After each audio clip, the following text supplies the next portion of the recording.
Hi folks, and welcome to Tech Talk. My name is Anu. My guest today is Guy Kawasaki. Come join me.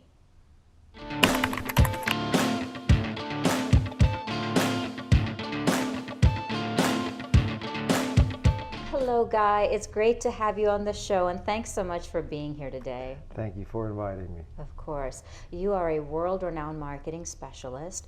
You've authored a number of books, entrepreneur, founder of a venture capital fund, and you were also the chief evangelist at Apple for the original marketing of the Macintosh computer line from '83 to '87.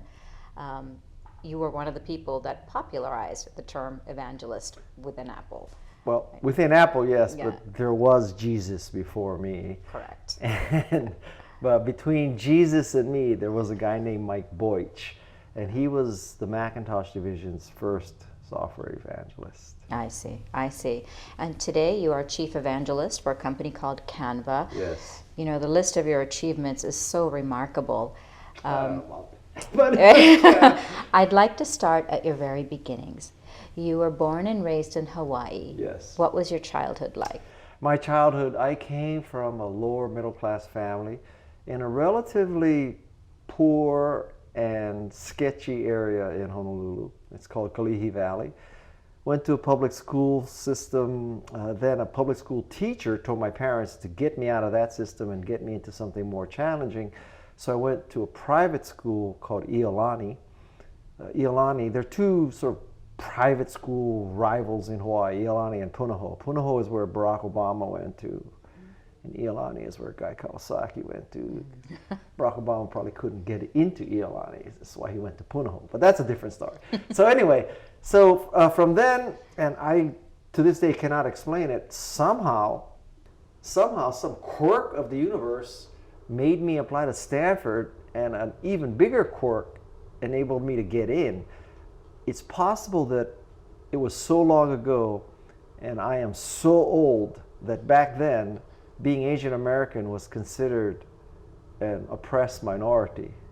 So as opposed to today, where Asian Americans are saying that the standards are too high for them, back then I got in because I was Asian American, and the standards were probably lower for us. So I would not get into Stanford today.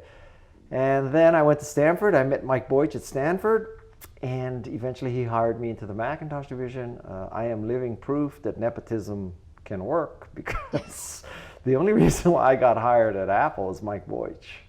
Wow. So tell me the story of how you started at Apple and then ended up becoming the chief evangelist for the Macintosh. A checkered story. So again, nepotism. Mike Boych hired me because we were classmates at Stanford. I started as a second software evangelist. My job was to convince people to write Mac software and create Mac hardware. So we went about proselytizing Macintosh to whoever would take an appointment with us. Back then we would show up with a Macintosh prototype, give a demo of Mac Paint, Mac Write, and ask them to do software. That was it. So that's when I was a software evangelist. I did that for about 4 years. Then I left to start a company. And then fast forward from '87 to '95, I returned to Apple as Apple's chief evangelist. So it was my second stint where I was chief evangelist. And so long ago that back then Apple was supposed to die as opposed to become a $1 trillion company. So I returned to Apple basically to maintain the Macintosh cult, so that we would not lose the true Macintosh lover, aficionado, zealot, whether it was an end user or whether it was a developer. So my job was to preserve the Macintosh cult. I see. So while you were at Apple, what was the strategy behind marketing the Macintosh? There's many versions of this story. So one version is that Macintosh was positioned as the computer for the rest of us. So it was not for the person who could master Unix or MS-DOS, someone who was a knowledge worker, but not a computer worker. And so this was for the rest of us as opposed to the best of us or the technical of us. And we thought there were 25 million knowledge workers in America, as opposed to simply the IT department. And so we were trying to increase the creativity and productivity of everybody who couldn't use a computer. Right. And initially we tried to position it as this true productivity computer, going head to head against the IBM PC for spreadsheet, database, and word processor.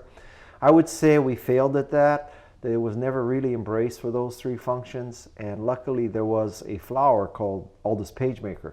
Aldous PageMaker created a field of flowers called desktop publishing, and desktop publishing saved Apple. If it was not for desktop publishing, there would be no Apple today. Sure. So I'm curious, what was your initial reaction when you saw the Mac? It was a religious experience. So I had been using an Apple II. I was familiar with Quick File and AppleWorks, 24 by 80 column, text-based, cursor keys. And then to see Mac Paint, where there's paint brushes and spray cans, and you drag out rectangles, and you could fill them with different patterns. And then to see Mac Write with multiple fonts, multiple sizes, what you see is what you get, display and printing, integration of text and graphics. It was, in biblical terms, the scales were removed from my eyes. It was a whole different, oh my God. It's like, if you were, the first time you land in Hawaii, you say, oh my God, this is a whole different world here. Yeah. That's what it was like. It's fascinating. So what was it like? Share some stories, share some specific stories on what it was like working directly with Steve Jobs. Well, I didn't work directly with Steve Jobs. I was about 2 levels below Steve Jobs, thank God. So everything you've heard about Steve is true. The writing, the books, the movie, everything. He would park in the handicap slot. He would drive in the carpool lane by himself. He would not register his Mercedes because he thought that license plates ruined the aesthetics of a car. So he turned his car over every 6 months because that's the length of time that you can have an unregistered car without plates.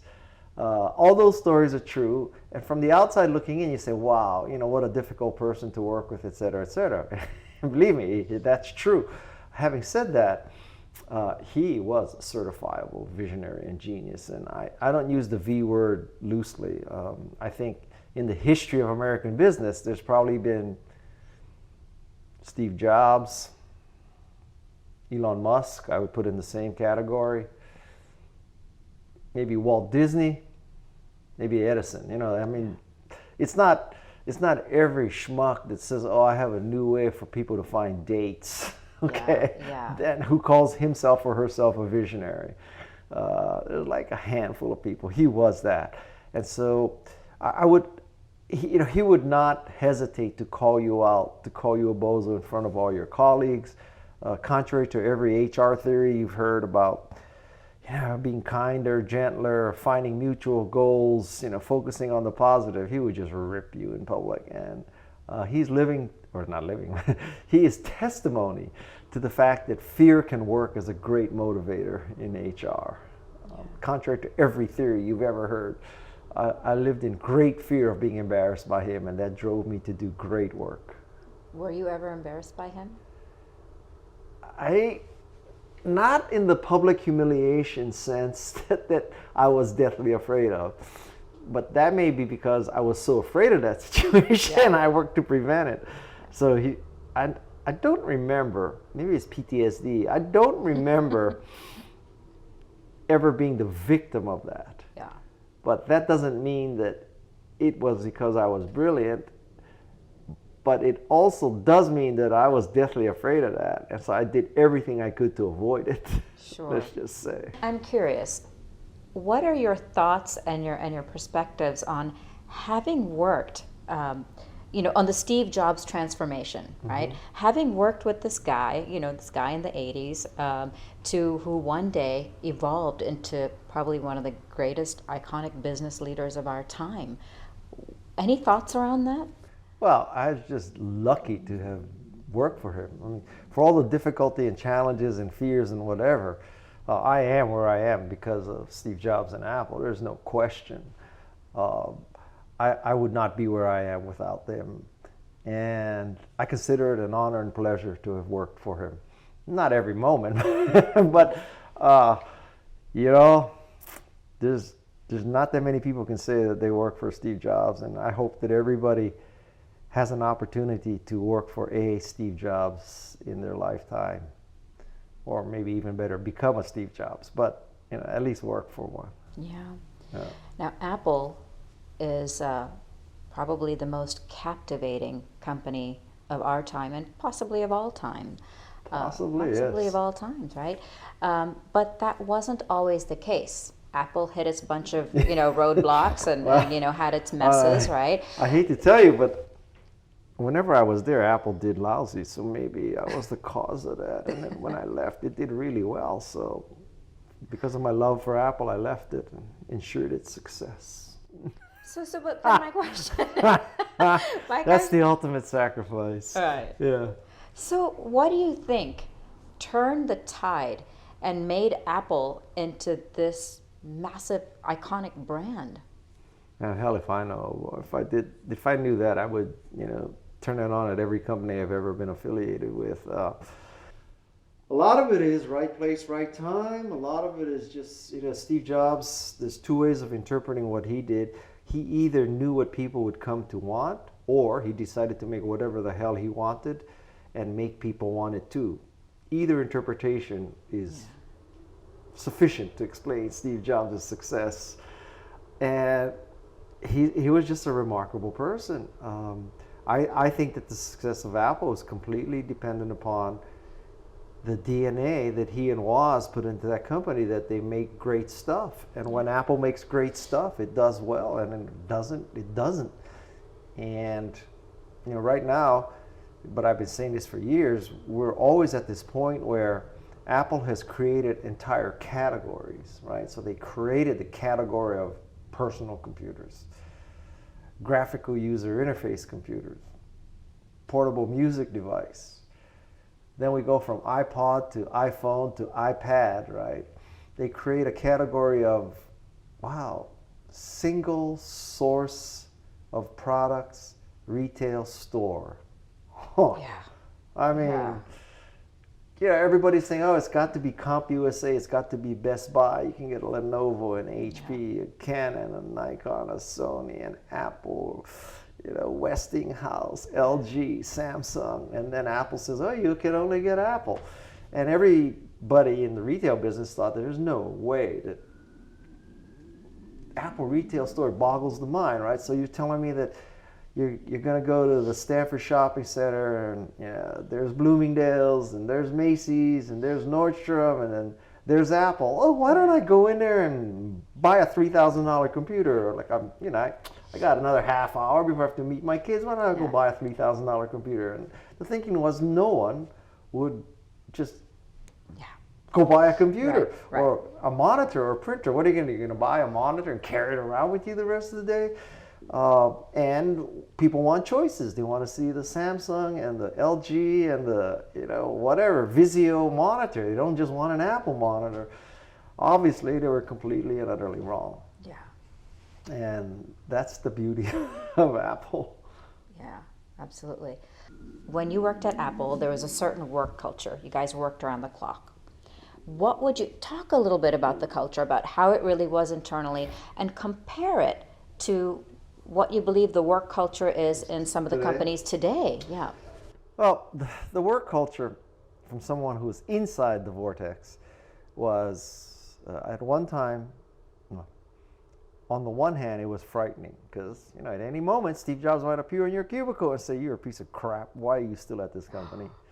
At a communications meeting, he might just point to you and say, now, why is he still working? Who hired Guy? Why is he still working in our division? What bozo hired this bozo? So that's the negative, fearful side, right? The positive side was, we got up every morning thinking, we're making history here. We're not just shipping another personal computer, like yet another personal computer. We're changing the world. We're preventing 1984. We're making George Orwell's prediction untrue. Margaret Atwood happened to write, 1984 was a big year because George Orwell named the book 1984. Margaret Atwood, believe it or not, wrote The Handmaid's Tale in 1984. And Macintosh came out in 1984. Well, that was a big year. So we thought we were preventing a totalitarian world controlled by IBM and big companies with centralized computing. So it was a mission. It was a great time. Yeah. And how do you think that, how would you compare that to today? Yeah. Well, I'm very cognizant that nostalgia is overrated. I think a lot of people say, when I was growing up, we had family dinners and everybody was paying attention to each other. Nobody was on their phone looking at, WhatsApp or anything, and nobody was looking at TikTok, and nobody was looking at YouTube videos. We were all attentive. We all, we shared the same dinner. We talked about philosophy and religion, and after we ate, we went into our family room and we played board games, and that's how life was. It was much better. Total bullshit. Nobody's family was like that. 1950, 60, 70, 80, 90, And so I think a lot of times nostalgia is overrated. That you think, oh yeah, so it's funny. It's always your generation that worked hard, was diligent, didn't expect to have ping pong tables and foosball and free sushi and dry cleaning and back rubs and oil changes in the garage and dentists in a van and all that, right? Like, my generation, we really worked hard. We really believed. We weren't there just for the free juice and the free massages and the sand volleyball. Every generation says that about themselves. So now I think it would be unfair to say, freaking millennials, they come to work in their skinny jeans with their Henshaw bags after they ate their avocado toast with their decaf cappuccino with non-GMO cream, and they work for 2 hours and they expect to get promoted after 6 months, and then they jump ship after 12 months going to the next thing. I don't think that's true. I think a good parallel is to look at music. So, at any given point, the parents always say, what you're listening to is crap. It's not music. It's not music. What you're listening to, Lady Gaga, Taylor Swift, that's not music. Music is the Beatles. Yeah. Music is Michael Jackson. And you think about it, when the Beatles came out and Michael Jackson, your parents were saying, the Beatles, that's not music. It's like these people freaks are jumping out on the stage, gyrating around on the Ed Sullivan Show, and Michael Jackson is like, what? Yeah. What kind of rock and roll? And probably somebody said that about Elvis. Like, Elvis is not music. It's just drunk guy gyrating on the stage. Real music is Duke Ellington. It's Glenn Miller. It's large bands.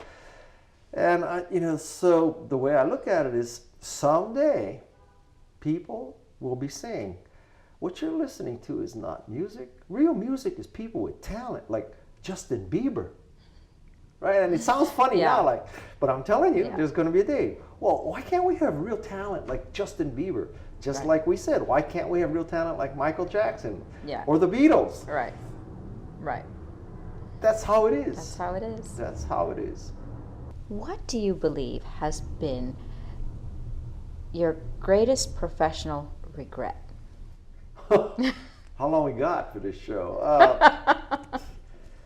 Well, at one very insipid level, I'm the guy who left Apple twice. I turned Steve down for a third job.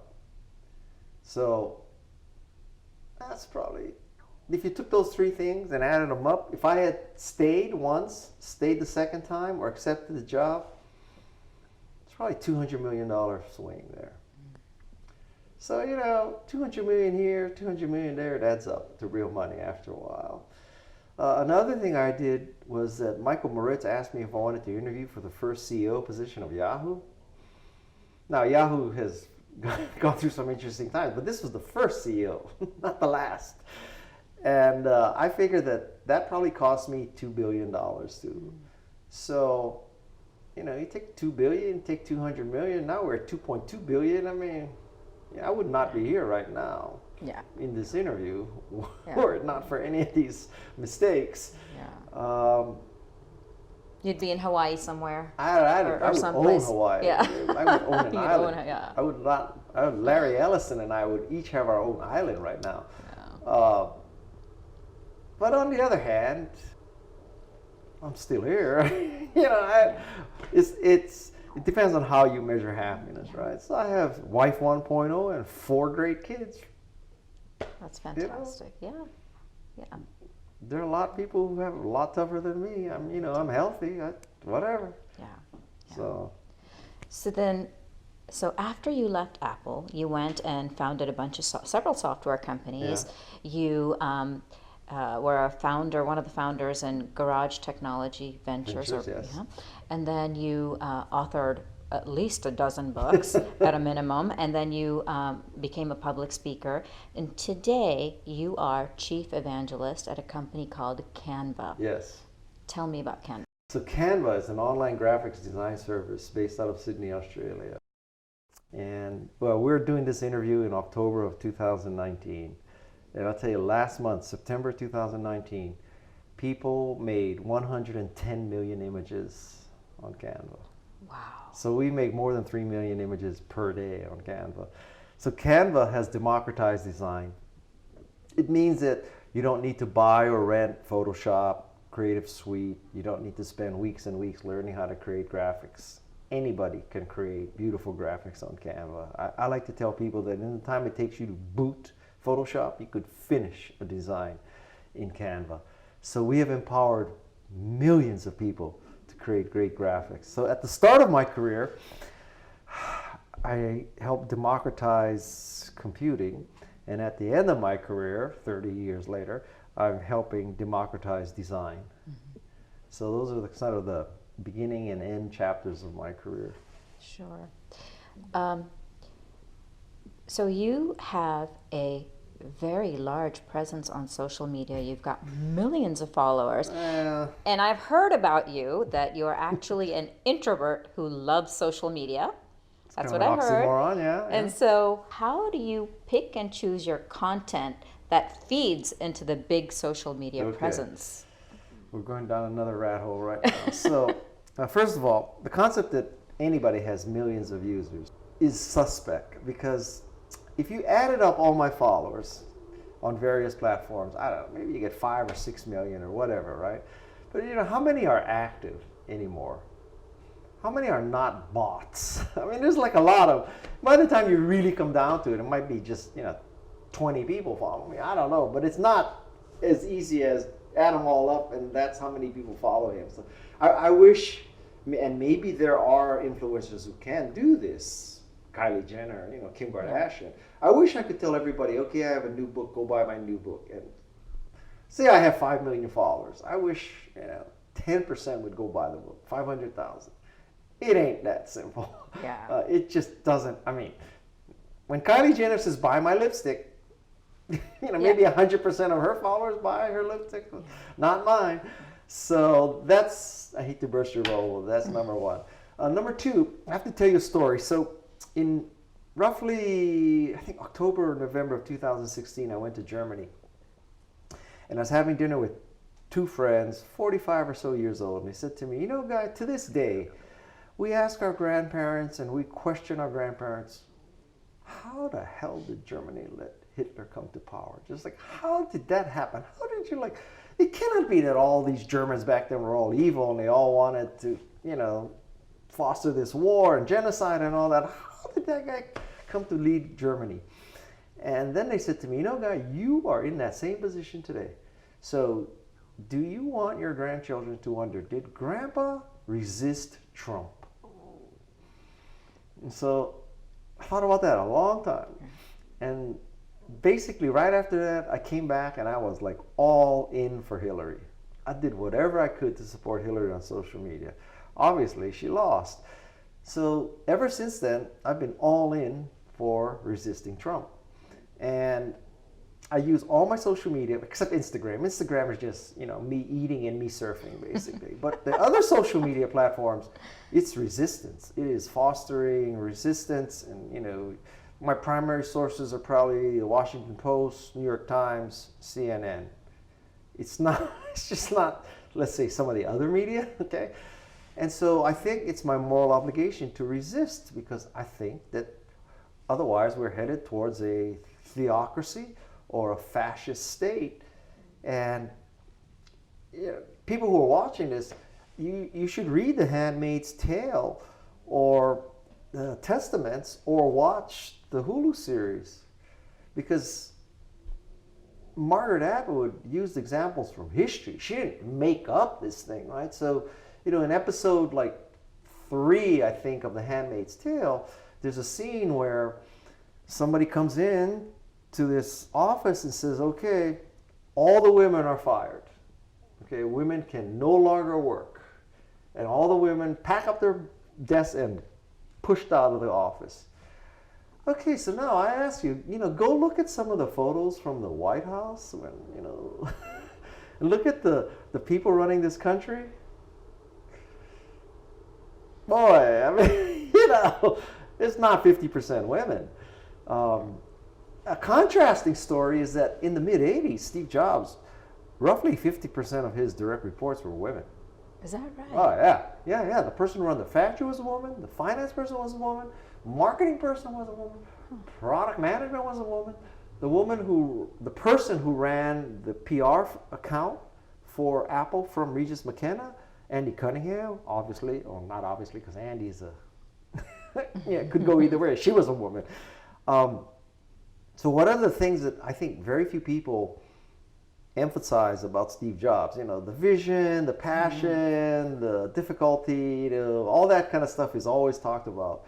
But I can honestly tell you that he did not care what gender you were. He did not care what your sexual orientation was, where you went to school, your religious beliefs. Or I just wasn't on his radar. I think all he cared about was either you were great or you were shit. That was it.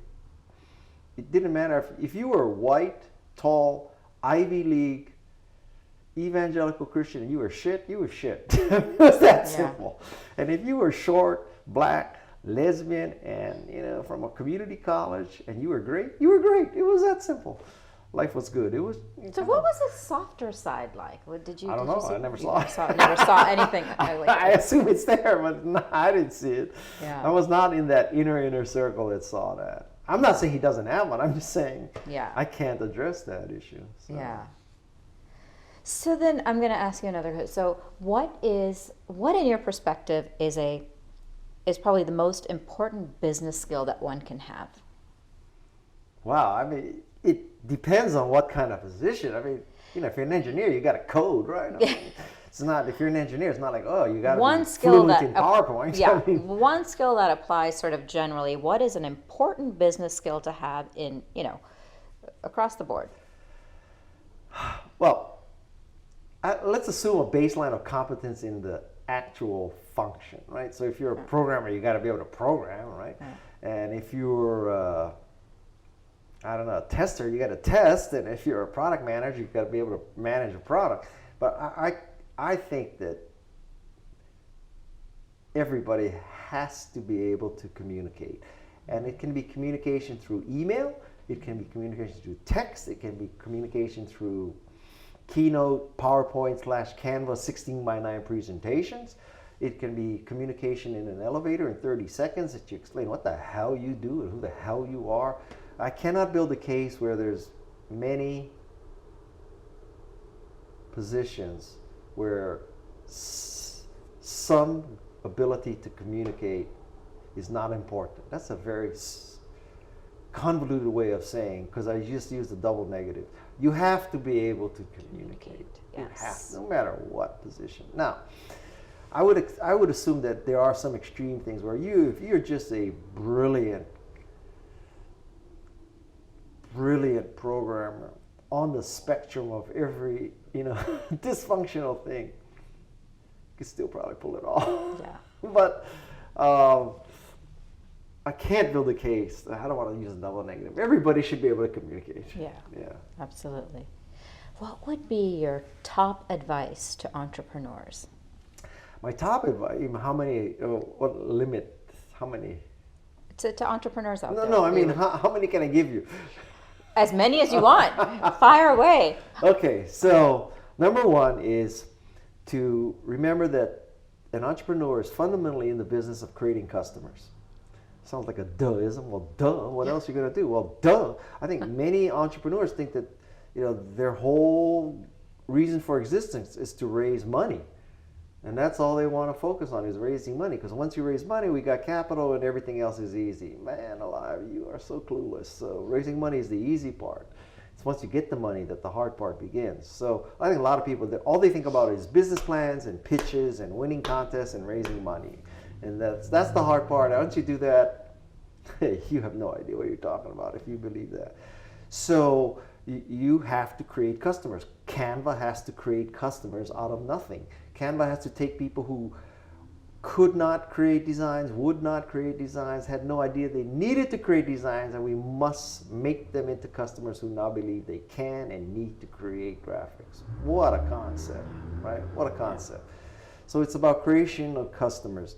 One of the flip sides of that is if you know you have to create customers, well, duh, now you have to realize you have to finish the prototype. So if I had a choice of meeting with an entrepreneur who had a prototype or a pitch, guess which one I would meet with, right? Because pitches are easy. Anybody can type text. Anybody can take screenshots. I mean, pitches are easy. Prototypes are hard. And I think the ultimate pitch is, in the first 30 seconds, you explain what the hell you do. What a concept, right? As opposed to this, let me tell you my life story. Yeah. So in the first 30 seconds, you explain what we do. I'm an online graphics design service. Duh. Okay, and then you say, let me show you a demo. And you never get back to Keynote, PowerPoint, or Canva. I mean Canva in the sense of creating 16:9 presentations. So I think that if a picture is worth 1,000 words, I would say a demo is worth 1,000 slides. So get to the demo. So, and in order to demo, duh, you need a prototype. Yeah. So create customers, create a prototype. And I would also say that the leading cause of failure of startups is death, which sounds like a repetitive, nonsensical term. But by that I mean, when you run out of money and die, you are dead. And so the key is not to run out of money. And this is the flip side of me saying the most important 3 words that an entrepreneur can ever hear is sales fixes everything. If you have sales, you're going to run out of money maybe never, or at least slower. As long as you have sales, your venture capitalists are probably going to leave you alone because they're dealing with all the other companies in their portfolio who don't have sales. And when you have sales, then hallelujah. Then you can buy the ping pong tables and the foosball and the sand volleyball, and you can have free sushi and catering, and you can have the offsites and all that. But everything comes back to sales as opposed to partnerships. So sales fixes everything. So what I'm trying to tell you, I'm getting repetitive now because I'm saying the same thing in 3 different ways is first create customers. Well, guess what? That leads to sales. Finish the prototype. Guess what? That leads to sales. We're seeing a pattern here. Yeah. So it's all about revenue. Yes. And as long as you have revenue, life is good. And if you don't have revenue, that's when you have to start lying and bullshitting, and next thing you know, you're getting arrested, and it's like Terranos 2, right? So it's about sales. Yeah. It's about sales. And the 4th thing I would say is,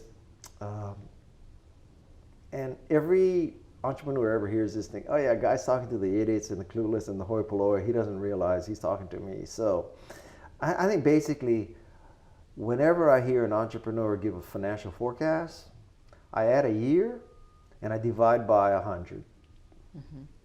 So if an entrepreneur says, I want to ship in 6 months and our first year revenue will be 50 million, I hear he's going to ship in 18 months and his first year revenue is going to be, I don't know, 500,000. And so we have extremes here. So we have the entrepreneur's conservative worst case estimate, and we have my sarcastic 1.5 million, add a year, divide by 100. So After the dust settles, if you look at the spectrum of divided by 100 after a year, ships on time, guess where the result will probably be? I guarantee it's going to be about here. It ain't going to be over there, and it certainly ain't going to be over there. So that would be, now, this has very important ramifications, because I think a lot of what goes through a lot of entrepreneurs' mind, particularly in a time where there's relatively easy to get venture capital, which I think is not good, because I think too much money is worse than too little. But anyway, so now I think the thinking goes in many entrepreneurs, wow, we just raised $5 million from Sequoia and Kleiner Perkins and Benchmark. And so, man, they gave us that money not to put in a bank and collect interest, negative percentage now. So they gave us that money to invest. We have to spend it, right? And so they say, well, this is the first time I've ever started a company. I've never finished a software product or a hardware product, but I know I'm going to ship on time because I have a world-class team of rock star engineers. I've never heard an entrepreneur say, I have a crappy team of clueless engineers who have never finished a product. Every one of them has world-class rock stars, okay? So with my world-class rock stars, we are going to ship in time. And because of my vision and my passion and my insights, I know that the dogs are not just going to eat my food, they're going to be ravenous. They can I don't know how we will be able to supply as much of what we do in time. I don't know how we're going to support our install base. I don't know how we're going to scale. So we need to work on scaling right now, because I know we're going to ship on time and there's going to be excessive volume. And we just got $5 million. That money was for investment. So we need to build our infrastructure. We need to have co-location. We need to have redundancy. We need to hire support people. We need to hire salespeople. And God help us, we need to hire biz dev, because man, the flood is coming. Okay, fast forward a year. The first version of the product is late. What a surprise. First time in the history of man, product development is not on time. Wow, I'm shocked. So the product is late, and then you finally ship, and the dogs are not eating the food. Switching costs are too high. Microsoft just came out with a free version. Google has announced a free version of the same thing Microsoft has announced. Apple has decided to get into the business. I don't know what happened, right? Something like that, right? Somebody else came up with a thing where, I don't know, Pfizer came up with a way that says, give us a drop of blood, we'll completely diagnose everything is wrong. So it's Pfizer Theranos. Like, which one are you going to believe, right? And so something happens. So the dog's not eating the food. But you have your infrastructure all built up, because this is based on the assumption that, man, we're going to be on time and the dogs are going to love the food. So now you have all this overhead and you don't have a product and the dogs aren't eating the food. That's the beginning of the end. Yeah. Right? And next time you go to a venture capital meeting, the venture capitalists are saying, God, we're just getting a little tired of facing my partners and telling them that just give us another quarter. So, we had this offsite at the Ritz-Carlton Half Moon Bay, and we just decided, we still believe in you. But we think that we need to do something strategic. So we're going to make you merge with another loser in our platform, because 2 + 2 is going to equal 1. And so, we want you to merge, asset sale, and you're out. I believed in you, but my partners didn't. And so now you're out, and we're going to merge these two companies. And do I have to continue? Man. So the bottom line, the message of this whole diatribe is, sales fixes everything. Eat what you kill, as opposed to eat what you think you're going to kill, which is a year later and 100 times larger than what happens. And you know what? I can't tell you, I know of an instance, maybe you have, of an instance where a company failed because it could not scale. Right. Can you think of it? No. Okay? No. So, but on the other hand, we could sit here all day telling stories about companies who their problem wasn't scaling, it was getting the dogs to eat. Every company has problems getting the dogs to eat. I can't think of a company that had problems scaling fast enough. I will tell you, for once in my career, I would love to have a problem where, oh my God, this company can't scale fast enough. Just God, dear God, just give me that once in my career. Although I have to say, Canva, it has scaled it, but so it hasn't hit that wall. But Canva's maybe Canva is, there's this concept of guy's golden touch, which is whatever guy touches turns to gold. That is totally unequivocally false. It's just wishful thinking. Guy's golden touch is whatever's gold guy touches. So Canva is rock solid gold, 24 karat gold. So I touched it. I didn't cause its success. It was going to be successful without me. But hopefully I accelerated or expanded it, but I didn't hurt it. Right. But so at the beginning of my career, I have Apple. At the end of my career, I have Canva. I mean, it's like I'm going to declare victory. The 30 years between the two, okay, so I thrashed around a little bit. But holy cow! So anyway, the message is: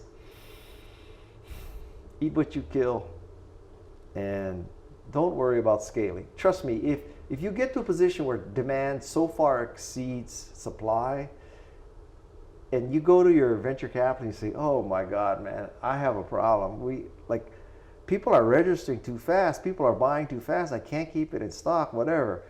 Let me tell you something. Your venture capitalist, after he or she restarts his heart, because he has never heard this in his career, will be happy to write you a check. Yeah. Mary Meeker will say, you will be our next investment because, my God, we're looking for this kind of slam dunk thing already. We're not looking for two guys in the garage. We want, Mary Meeker will be the first person to sign up. No problem. Right. Fascinating. That was a long session. What a great conversation. I tell you, it's been great having you on the show. And thank you for coming on. May I plug something? So I think on November 6th, I'm going to release my podcast. I've never podcasted before. I've always been on this side of the interview. So I'm going to be on the other side. And so I'm releasing a podcast, and it's going to be called, after much haranguement and cogitation and reversals, I think I'm going to call it Guy Kawasaki's Remarkable People. So I'm going to interview remarkable people. And it's about entrepreneurship, innovation, design, denting the universe, changing the world. And it's going to be remarkable people. Not necessarily famous, but remarkable. I happen to be starting very strong because, believe it or not, the first podcast will be an interview of me with Jane Goodall. So it's kind of hard to get any more remarkable for a first one than that, right? Yeah. So I have Jane Goodall, Martha Stewart, Arianna Huffington. I'm scheduled with Woz. I have Phil Zimbardo, Stanford Prison Experiment. Stephen Wolfram. Oh God, I had to like rest for a week after I interviewed him. Stephen Wolfram. He got his PhD at the age of 20. He got a MacArthur Award at 21. 21 years old, wins a MacArthur Award for physics. That was like a mind-expanding interview. So anyway, Guy Kawasaki's Remarkable People. Yes, thank you so much. We'll be on the lookout for that for sure. Please. Yeah, and thanks for coming on the show. It's fun. I love these things. Listen, I'm 65 years old. I'm not going to apply for any more jobs. I just don't give a shit anymore. What? Someone's going to look at this and say, oh, Guy was what? We're not going to hire him? Like, what? Some HR department's going to pass on me? Like, okay, What a nice place to be. Yeah. I am what I am at this point, so. Yeah. Great. I hope to see you again sooner than later. I hope so, and too. Thank you. Folks, thanks for joining us. We will see you next time. Bye-bye.